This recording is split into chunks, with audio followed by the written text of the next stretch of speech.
Okay, let's dive straight into it. My first tip would be to pick a provider and a specific person, seek out a person versus a place. So should I go to a med spa or a doctor's office? Find the injector versus the location. Even if some places may not have the best reputation or they have a really good reputation, that doesn't determine if you're gonna have a good experience with the actual injector. Another thing with picking a specific place is that every time you go back in, you may not get the same person. And I feel like it's very important to, once you find the injector you like, to stick to them because they'll know you best and you guys can grow and work together in order to really achieve those aesthetic goals that you want. Next would be to check their credentials. Obviously, you want to get someone who is legally and ethically injecting.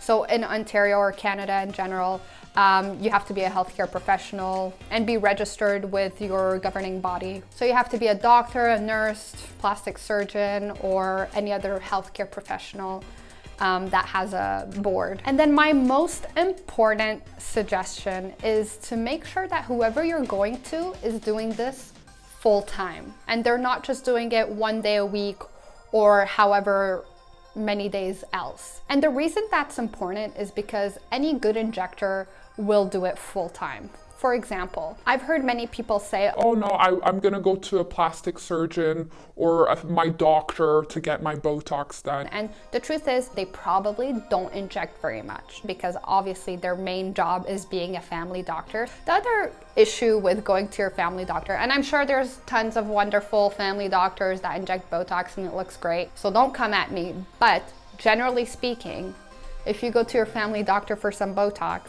typically they don't offer fillers as well. So anyone who offers Botox only but not fillers, they think that Botox is the easier injectable. And in some ways it is, and in other ways it isn't. But again, they're not doing it full time. They're not offering both services and they're just sticking to the quick and easy Botox menu. The other thing about people who offer Botox only or they don't do this full time is I tend to see that they use a cookie cutter approach.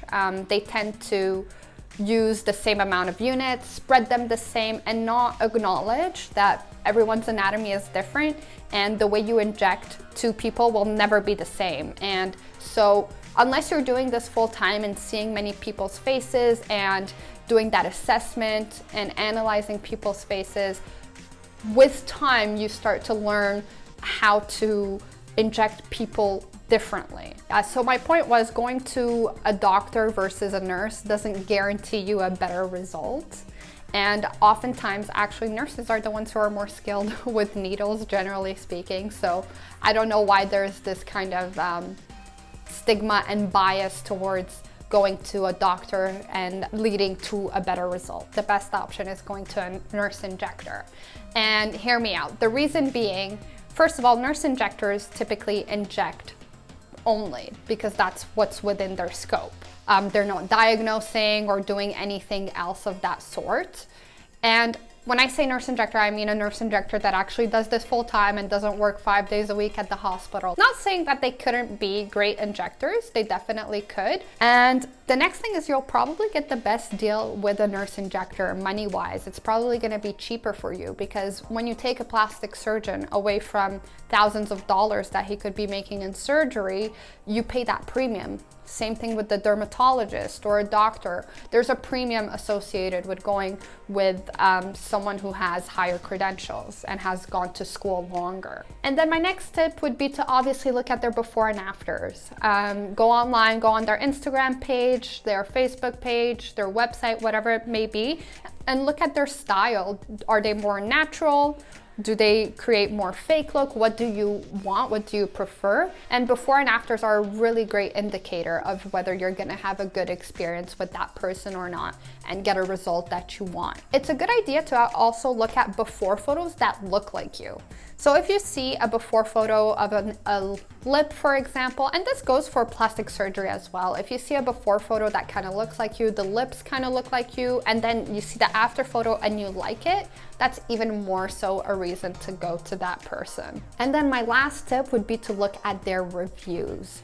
Obviously, when you're looking at reviews, you may find a couple bad ones, but don't let that deter you from the provider.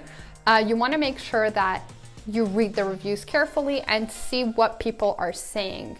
Especially the negative reviews.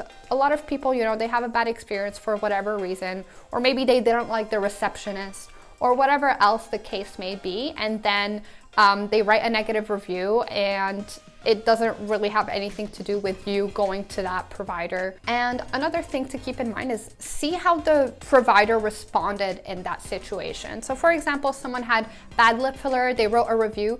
What did they say about how the provider responded? Meaning, did they go back and the provider dissolved the lip? That would be the good outcome, or the bad outcome would be the person went back and the provider dismissed them, or whatever. But just know that people who are angry and write reviews to, you know, take them with a grain of salt. But if majority of reviews are positive, then that's a good indication that, generally speaking, that provider delivers good work. Okay, so this was my quick video on how to pick a provider for you. Let me know what you guys think. Let me know if you have any questions in the comments below, and I'll see you guys in the next one. Bye.